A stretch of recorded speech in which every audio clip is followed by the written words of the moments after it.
Another approach you can use to solving systems would be what we call substitution. In this problem, we have x minus 5y is equal to 4, and negative 2x plus 5y is equal to negative 8. Substitution is when we get one of our variables by itself to plug in to the other so that then we can actually solve it with only one variable. So I would say we're going to want to work with this first equation of x minus 5y is equal to 4. I see that x would be really easy to get by itself, and so I'm going to do that, and then we'll be able to work with that. So I'll add 5y's to both sides to get x by itself. So x is also known as 4 plus 5y. So in place of the x, I'm going to put 4 plus 5y. Everything else I will leave the same. This is the process of substitution. We have substituted or plugged in place of the x, what x is also known as, and we say that x is also known as 4 plus 5y. So why did we do that? Well, because now in this equation that we've made, we only have y values, so we're going to be able to solve for y and actually have an answer for y. First off, we have this distributive property to deal with, so I'm going to have a negative 2 times 4 and a negative 2 times positive 5y. That's going to give negative 8 minus 10y. Bring everything else down of 5y is equal to a negative 8. And now I can combine like terms. I have negative 8 minus 5y is equal to a negative 8. I add 8's to both sides. Negative 5y is equal to 0. And then when I divide both sides by negative 5, I discover that y is 0. I'm half done. I know the value for y. I need to find the value for x. I'm going to go to either of the original equations, and I'm going to use x minus 5y is equal to 4. That one seems easier. And then in place of y, I'm going to substitute in 0, because that's what we found. So it will be x minus 5 times 0 is equal to 4. Well, 5 times 0 is 0, so x take away nothing is going to be 4, meaning that x is 4. We have these two separate values. That tells us the solution, the answer that will make these two equations be equal, would be the point, and remember, points are always in the form x comma y. It's going to be 4 comma 0. So that would be our answer, but it would be smart to check and make sure that we actually do have the correct answer, the correct solution. X of 4 minus 5 times y of 0 is equal to 4. 4 take away 0 equals 4. Does 4 equal 4? Yes, it does. So the first equation, it checks out. For the second equation, we have negative 2 times x. X is 4.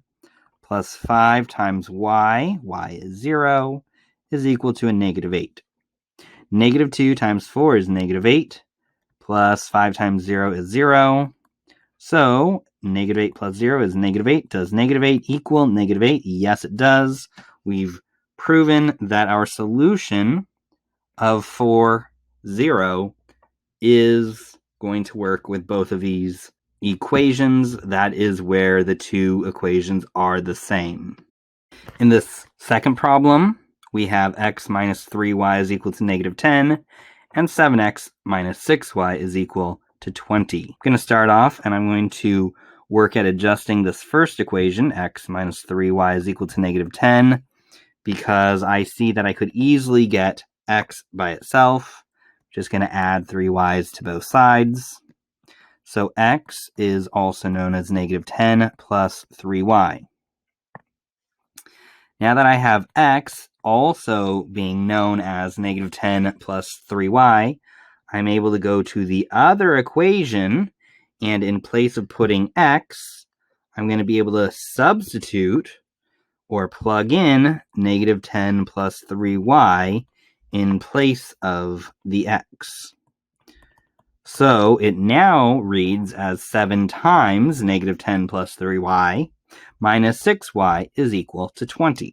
I need to solve for y. I only have y, so I can get y by itself, and that will tell me the value for y. I'll start off with the distributive property. 7 times negative 10 plus 7 times 3y.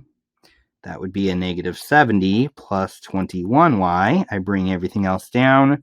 Minus 6y is equal to 20. And I can combine like terms. Negative 70 plus 15y is equal to 20. Let's isolate, get our y, our variable term by itself. So I'll get rid of this negative 70. Doing the inverse, I will add 70 to both sides. 15y is equal to 90. And dividing both sides by the coefficient means that y is equal to 6. I need to go back to one of the original two equations to find out what the x is. I'll use the first one of x minus 3y is equal to negative 10, and I'm going to substitute in 6 in place of y. So x minus 3 times 6 is now equal to a negative 10. X is subtracting 18 equals a negative 10, adding 18 to both sides to isolate the x. X is 8. This tells me the solution would be the point 8, 6. Now to verify and make sure, we should plug that point in and make sure it works out for both of the equations. So x comma y, x is going to become 8 minus 3 times y of 6.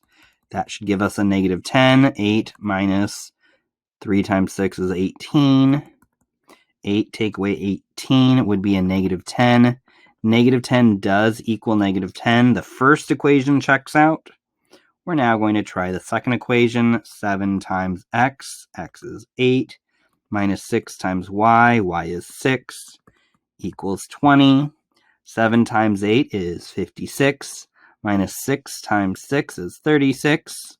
That should give us 20. 56 take away 36 is 20, and 20 does equal 20. So we have verified that our solution is correct. The point where these two equations are the same would be at the point of 8, 6.